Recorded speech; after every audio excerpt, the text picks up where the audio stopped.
Shalom, shalom, Shabbat shalom. This is once again your Akazaki Yahoo. We are back for part two, joined by my most esteemed Akinanaya.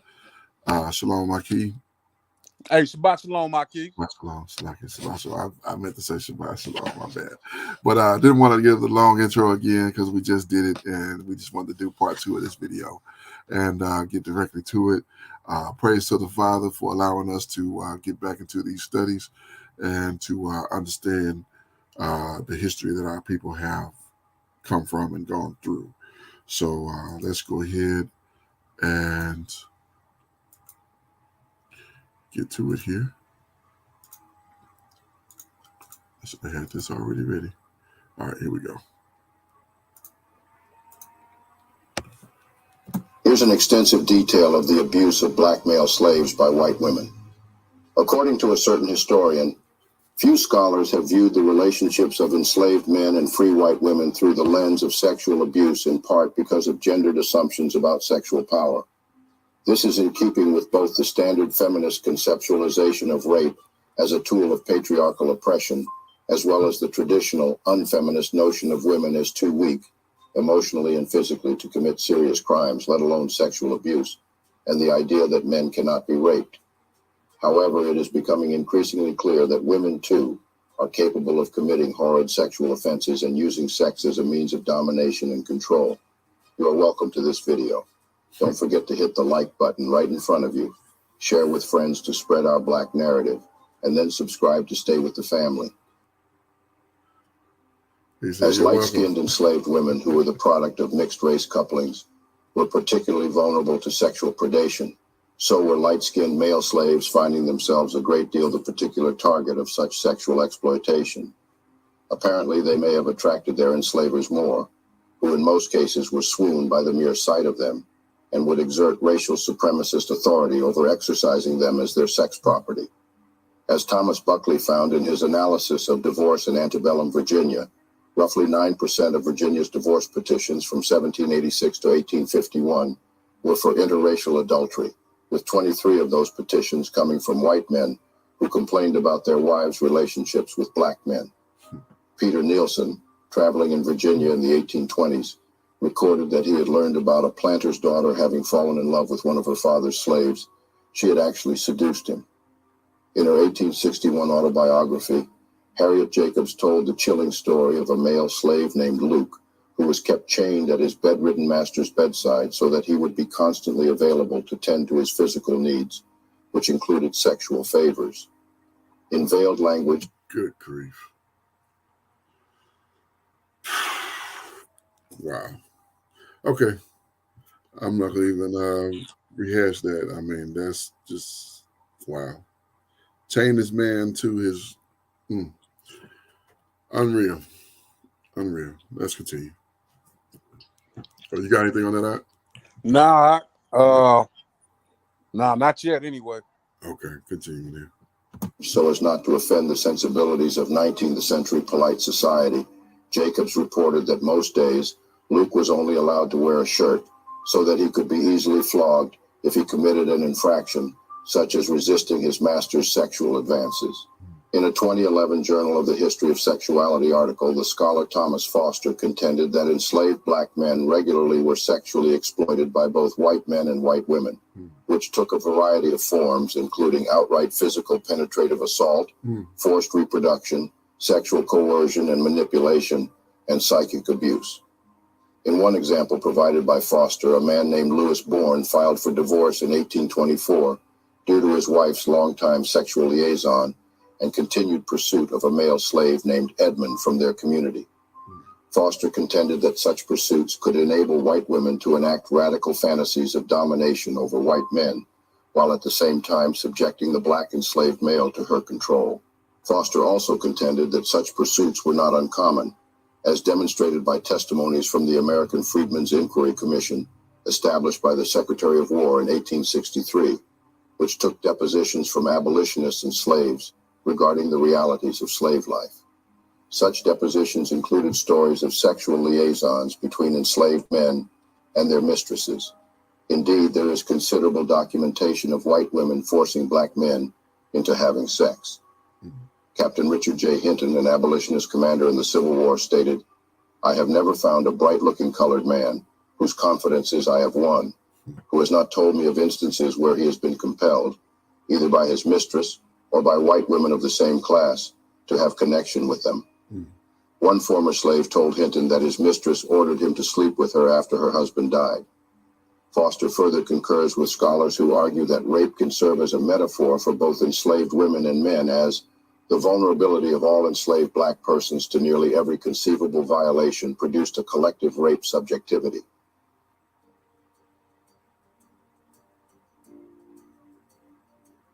Most Americans know that George Washington owned enslaved people at his Mount Vernon home, but fewer probably know that it was his wife, Martha, who dramatically increased the enslaved population there. When they wed in 1759, George may have owned around 18 people.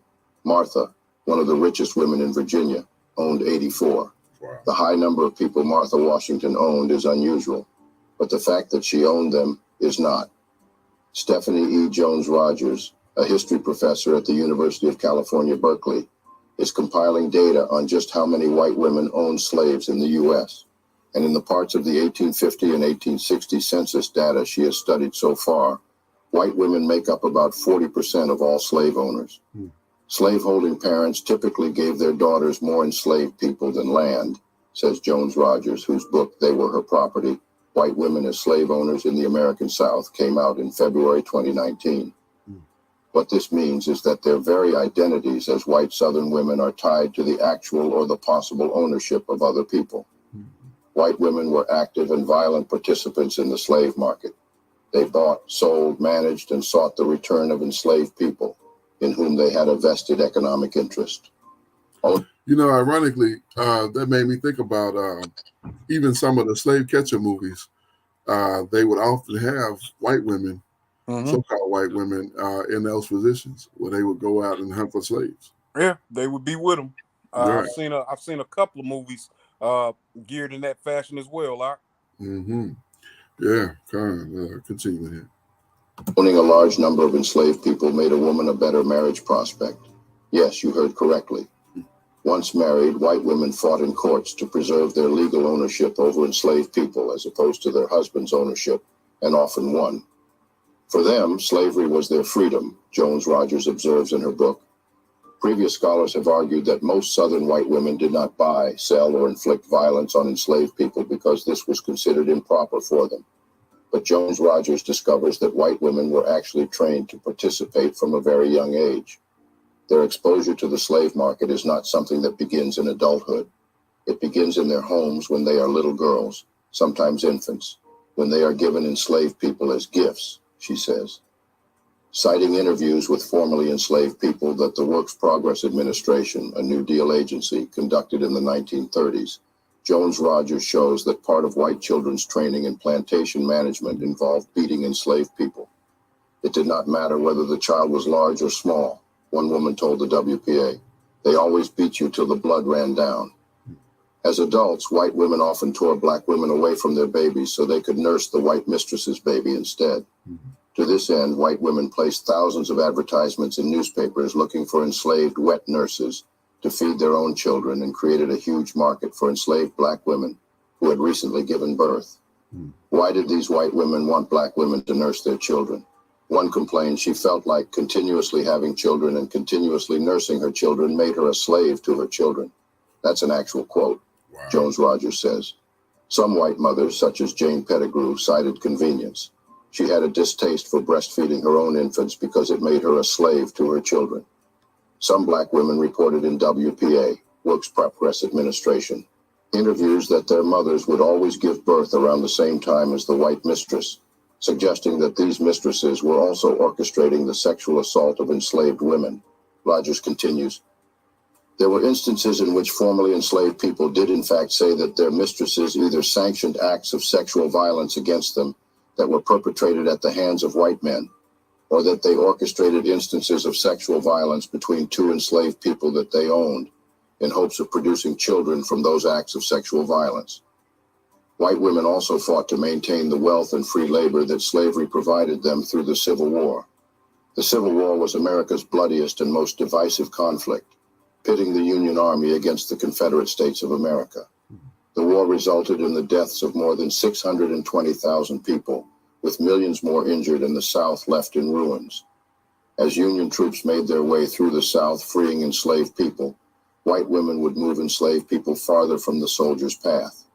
One woman, Martha Gibbs, even took enslaved people to Texas and forced them to work for her at gunpoint until 1866, a year after slavery's formal abolition. After the Civil War, Southern white women sought to recreate slavery through exploitative work contracts. Some even wrote books portraying the institution of slavery as gentle and benign, the most famous being Gone with the Wind by Margaret Mitchell, a woman born 35 years after abolition. Yet, as Jones Rogers argues in her book, it was not only white women's ideological and sentimental connections to slavery that made them defend it. Scarlett O'Hara would have been protecting her economic interests too, she says.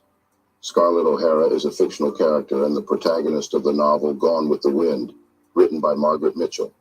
The novel was published in 1936 and was set during the American Civil War and Reconstruction era.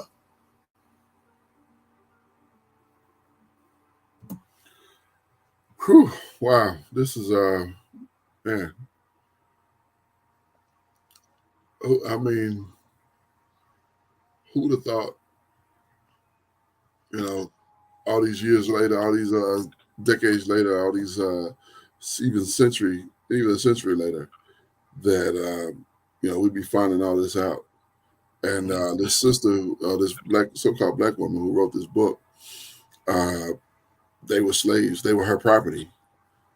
Man, that's I really want to check that book out. I really want to check out at least the high points of it. I mean, they hit some of it in these videos, but wow, she apparently she did some pretty extensive studies to get to the bottom of it, and find out that it wasn't what you thought it was.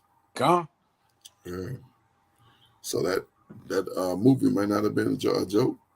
It might have been a real deal, almost historical, a semi-historical account based on real life. Mm-hmm. So kind of continue.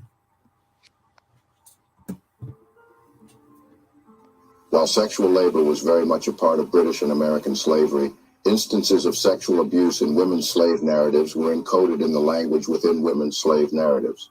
When Harriet Jacobs wrote, "O virtuous reader, you never knew what it means to be a slave," in her Incidents in the Life of a Slave Girl, calling to her audience even as she challenged their position of privilege, to describe the prevalence of sexual abuse within the institution of slavery.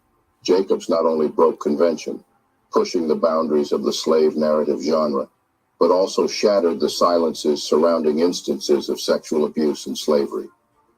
Silence, Narratives, and Resistance sheds light on how the stories of black male slaves who suffered abuse at the hands of white women were systematically suppressed and hidden from mainstream historical accounts. This suppression was driven by the desire to maintain a carefully constructed image of white femininity and the broader narrative of slavery that focused predominantly on white male slaveholders and their actions. For this reason, the voices of enslaved individuals, especially black male slaves, were often disregarded or dismissed in historical documentation. Slave narratives and accounts that depicted white women as perpetrators of abuse were seen as a threat to the prevailing social order. Publishing such narratives could challenge the prevailing perception of white womanhood and undermine the image of the virtuous and refined Southern lady. Enslaved individuals faced severe consequences for speaking out or revealing the harsh realities of their lives under slavery. To protect themselves and their loved ones, many slaves hesitated to openly disclose the abuse they endured, especially if it involved white women. However, despite the efforts to silence these narratives, some instances of resistance and resilience have been preserved in historical records and slave narratives. That's exactly where we are today in a lot of instances. A lot of our people who don't want to talk about it, who don't want it to be mentioned, who get real uncomfortable if you talk about a subject like this, because it's thought of as a wedge between them and us. It's a separation, and that's a problem for a lot of our people because they feel like at any time that things can go can go back and things can go awry. But you got to put your trust in the power of our people, and not in these people to treat you like you think you're supposed to be treated. Uh, our trust is in the power of our people, in the power of our people, and I mean the most high power of our people, to protect us and deal with us accordingly as we deal with him accordingly. So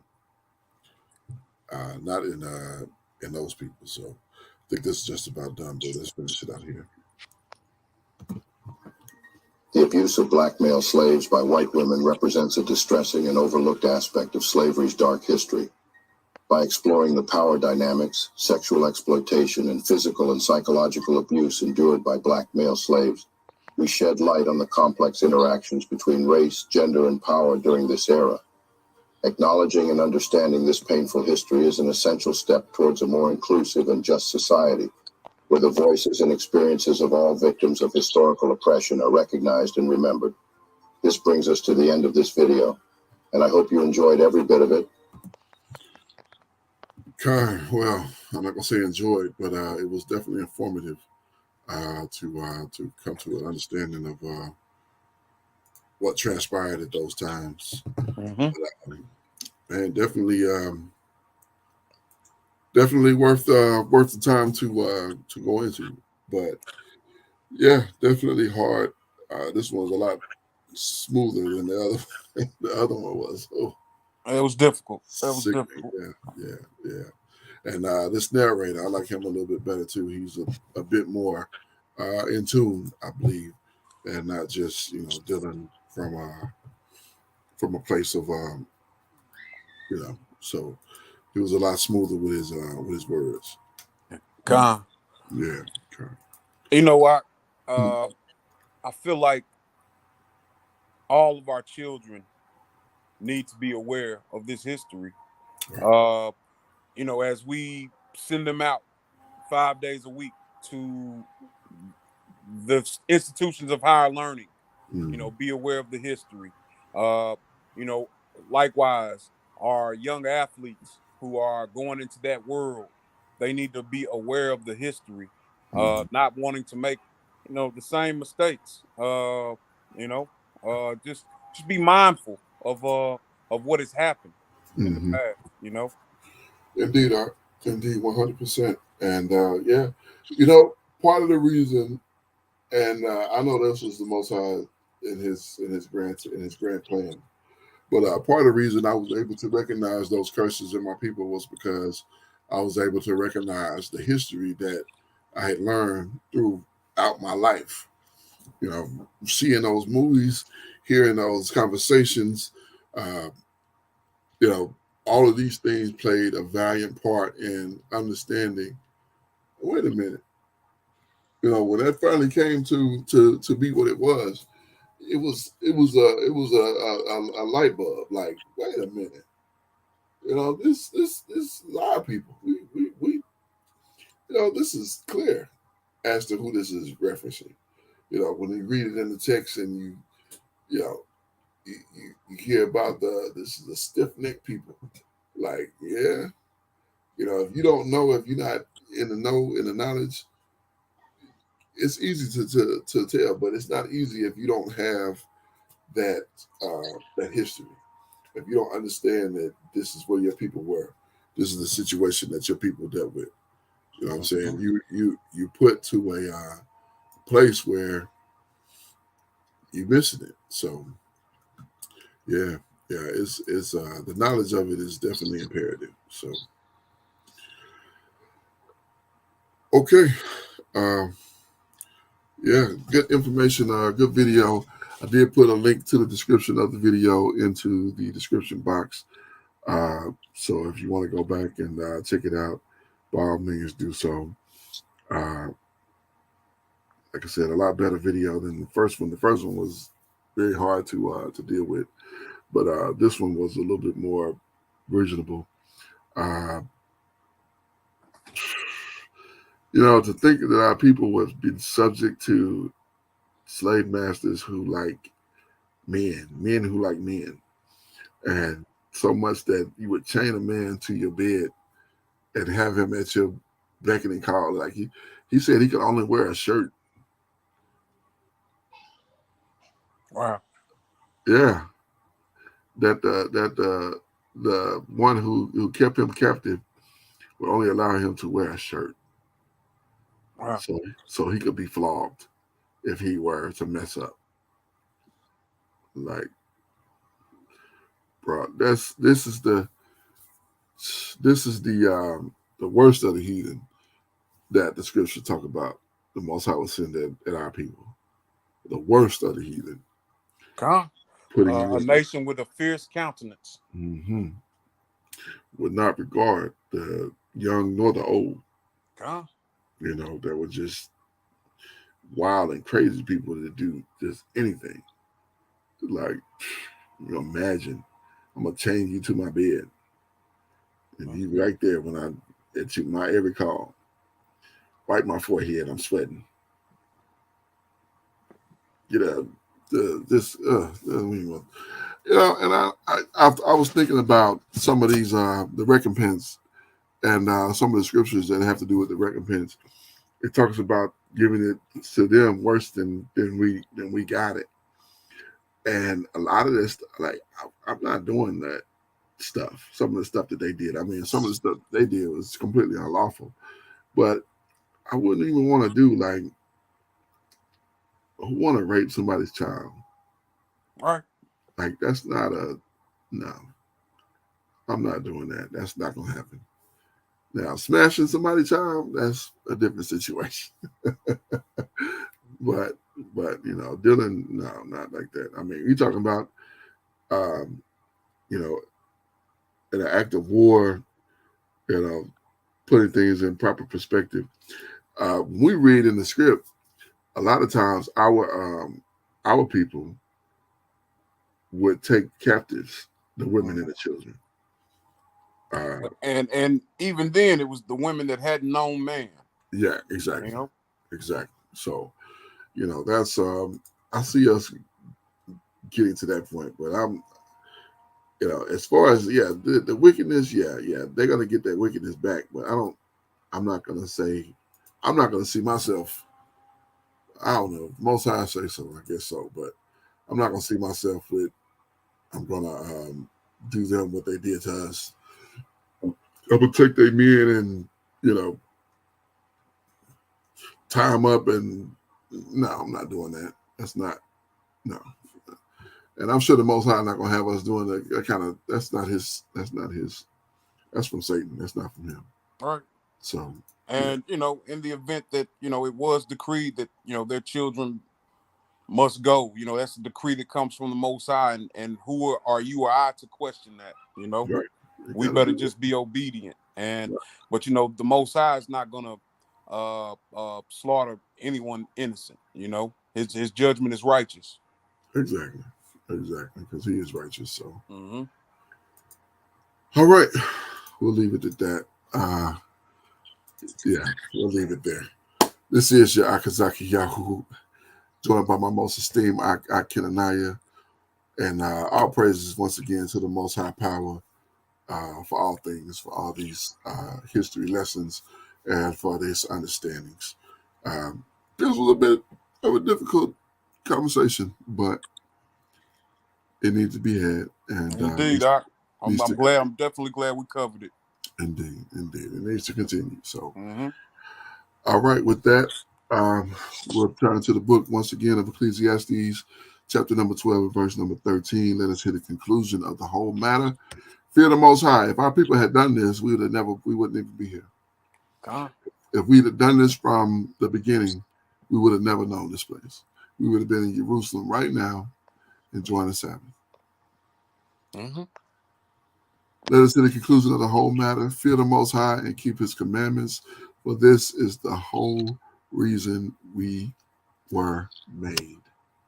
I'm your Akazaki Yahoo, joined by my most esteemed Kenanaya. Once again, praises to the Father, in the name of the Son, the Messiah, and to the 12 tribes who are scattered.